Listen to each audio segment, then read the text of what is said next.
Bienvenue sur Sophia Science, la chaîne YouTube qui répond à toutes vos questions sur le monde de la science, notamment la science, les mystères, les extraterrestres.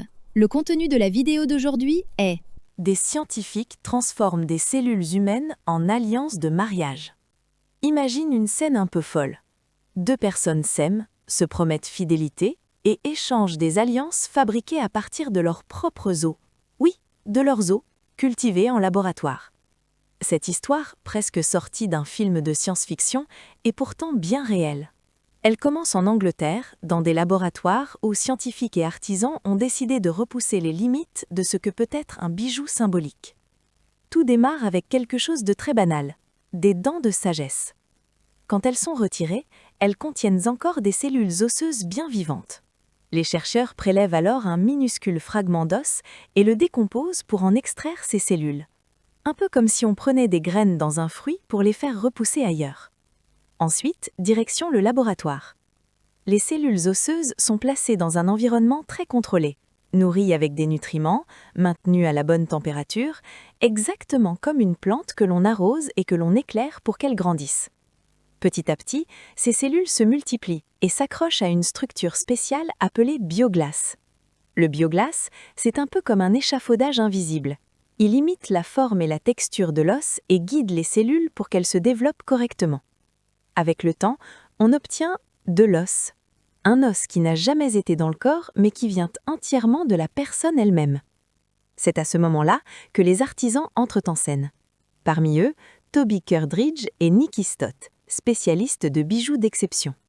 Ils ont intégré cet os cultivé en laboratoire dans des alliances en argent pensées spécialement pour des couples. Harriet Harris et Matt Harrison font partie des premiers à avoir reçu ces alliances très particulières. Pour Harriet, voir sa propre matière devenir un objet aussi intime est une expérience bouleversante. Elle décrit ce moment comme quelque chose d'incroyablement fort. Une partie d'elle transformée en symbole d'amour et d'engagement. Matt, lui, résume l'idée avec une comparaison étonnante. Il dit que c'est un peu comme de l'ivoire, mais en version éthique. Personne n'a été blessé, rien n'a été volé à un autre être vivant, la matière n'a même pas fait partie du corps, elle a simplement été cultivée à partir de cellules. Et forcément, cette idée provoque des réactions très contrastées. Certains trouvent ça fascinant, d'autres avouent être un peu mal à l'aise. Mais selon Matt, quand on dépasse ce premier réflexe, on se rend compte que ce n'est ni macabre ni effrayant. Au contraire, il décrit la matière comme quelque chose de très propre, très doux, presque pur. Et cette technologie ne s'arrête pas aux bijoux. Les scientifiques voient beaucoup plus loin. La même méthode pourrait servir à cultiver de véritables greffes osseuses pour des patients atteints de cancer ou pour ceux qui ont perdu une partie de leur os à la suite d'un accident. Aujourd'hui, quand quelqu'un a besoin d'un remplacement osseux, par exemple pour la mâchoire, les médecins doivent souvent prélever un morceau d'os ailleurs dans le corps, comme une côte. C'est lourd, douloureux et risqué. Avec cette technique, plus besoin de ça. On pourrait simplement faire pousser en laboratoire un os parfaitement compatible avec le patient, puisque c'est le sien.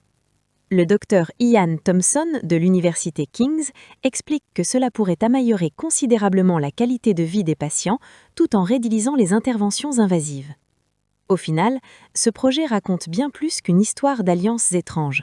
Il parle de la manière dont la science transforme notre rapport au corps, à l'identité et même à l'amour. Transformer une partie de soi, au sens le plus littéral, en un objet précieux.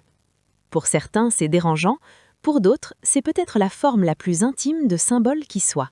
Laissez vos questions dans les commentaires ci-dessous et Sophia Science fera de son mieux pour y répondre. Merci d'avoir regardé et à la prochaine!